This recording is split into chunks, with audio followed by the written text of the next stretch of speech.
Tradisyon na ng marami ang maglista ng New Year's resolution tuwing nagpapalit ng taon. Pero paano nga ba ang epektibong paraan para mapanindigan ang mga planong pagbabago na ito?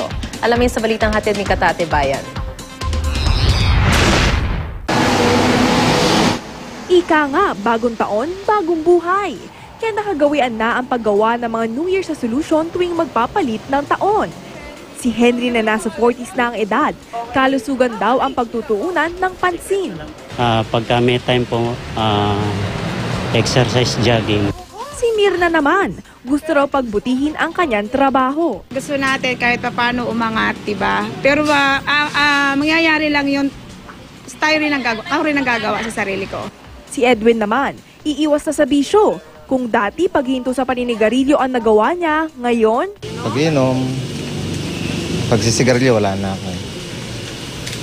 Nabago ko na last year. Karaniwan ng New Year's resolution ang pagpapapayat, ang pag-iipon ng pera at ang pag-iwas sa bisyo. Ayon sa isang life coach, ang mga New Year's resolution ay magandang gabay para ma-improve ang sarili. Yung keyword doon is resolve. Ibig sabihin nun, kailangan may commitment, may decision, may determination. So those are the keywords for New Year's resolution. It's very important to have an end goal in mind. Otherwise, we won't really know whether we're making progress. We're made to grow as human beings.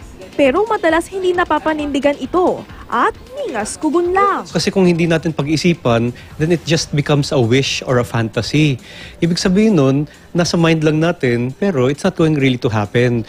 Kailangan daw na pag-isipang mabuti at may detalyadong paraan para matupad ang mga New Year's resolutions.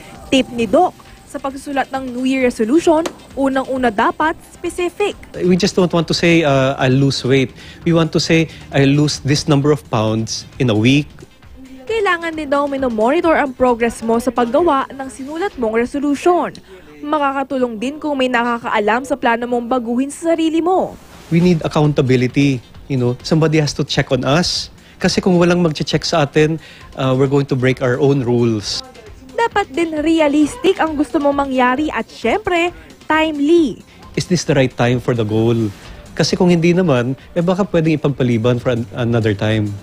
Bagamat simbolo ng bagong simula ang bagong taon, kahit anumang panahon pwede namang magbago para sa ikabubuti ng iyong sarili. This is part of turning over a new leaf. We're supposed to grow, to mature as a people, no? And so that's the promise of what the new year brings. Katate Bayan, GMA News.